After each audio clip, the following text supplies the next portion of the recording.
Hi everyone. Okay, this is my third try to do this PowerPoint because every other time I sound like Mickey Mouse, who has just breathed helium, talking.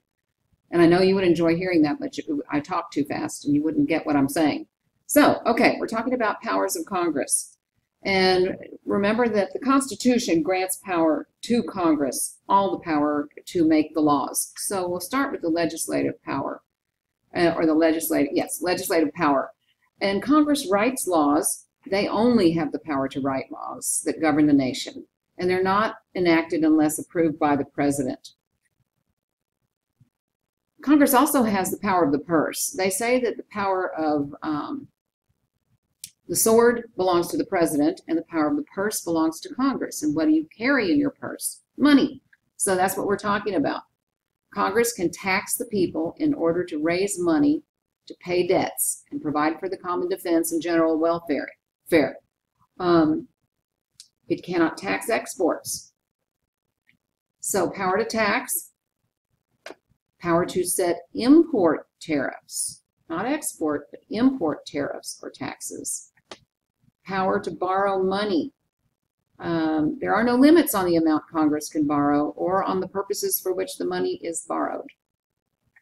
Congress also has the currency power. Congress has the power to coin money and regulate the value of money. Also, the power to set laws on go back to currency power and power to mint money. It can issue money, determine its value, and declare it to be legal tender. Okay, next we have the power to set laws on bankruptcy, and that just means they establish uniform laws on that subject. And we didn't talk about the war powers. We'll get to that later. All right, Congress also has the commerce power, the power over interstate commerce, interstate meaning between the states, movement of everything across state lines. Congress can stick its nose in that, in their business. The scope of interstate commerce was broadened with the court case Gibbons versus Ogden when it was expanded and broadened, and also includes navigation on waterways. So Congress does have jurisdiction there. Judicial powers. Congress has the power to create lower courts and courts of appeals. That's what appellate courts are. And set their jurisdictions, meaning the types of cases they can hear.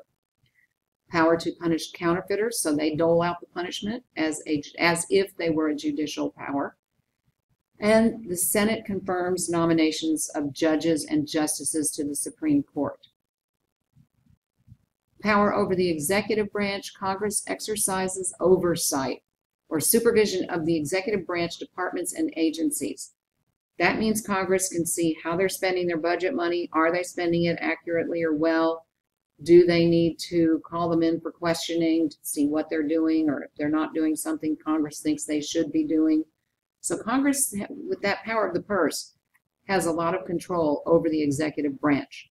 They also confirm appointments.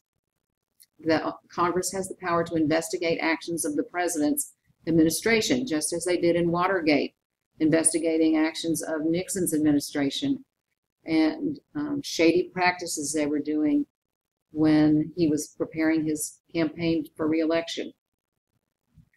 Can bring impeachment charges against the president. Now, the House brings the charges, the Senate holds the trial.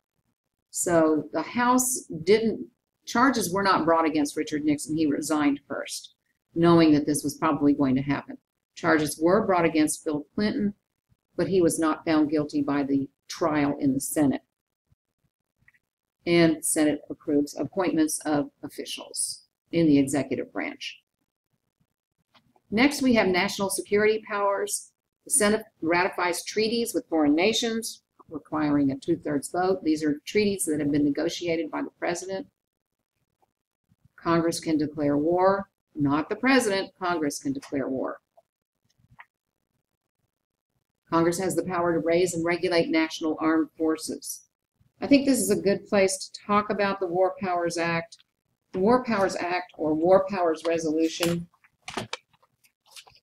stated that before a president, it was passed in 1973, and it was to clarify the balance of power between Congress and the presidency.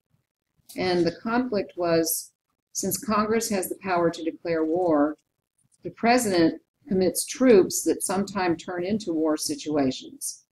So how can that be controlled so that the president doesn't just involve us in war after war after war without the okay of Congress?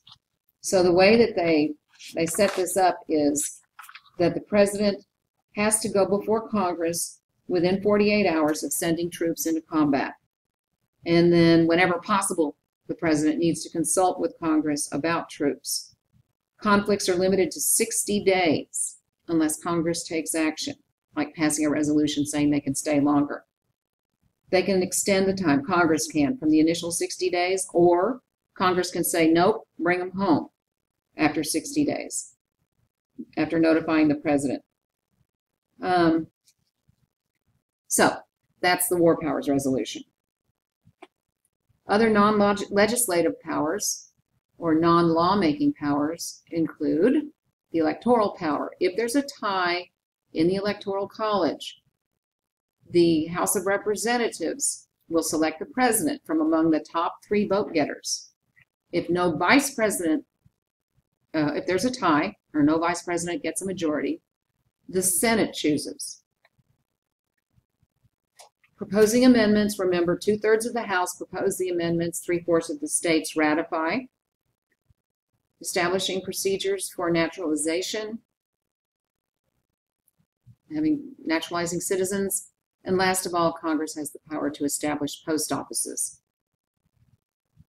So there you go. Now we're going to talk, last slide, about implied powers. And implied powers come from that famous clause, the necessary and proper clause, that says that Congress has the power to make any law, law necessary and proper for carrying out its enumerated powers. This is also called the elastic clause because it has been stretched to cover a wide variety of situations. Often this has been a problem or a bone of contention between those who advocate strict interpretation of the Constitution and those who favor a loose interpretation. Strict constructionists who like strict interpretation believe the implied powers should only be used when absolutely necessary. Loose constructionists believe implied powers can be invoked for anything that advances the general welfare of the country. And Alexander Hamilton was very much in favor of loose, broad interpretation of the Constitution. Jefferson was a strict constructionist. They disagreed over the National Bank, and Jefferson didn't think it was necessary or really could be interpreted as legal or constitutional. Hamilton prevailed, the bank was built. Okay, that's the end of it. Those of you who really took notes and listened to this will answer the question on the War Powers Act. Those who didn't, well, wish they had. All right, thanks for listening.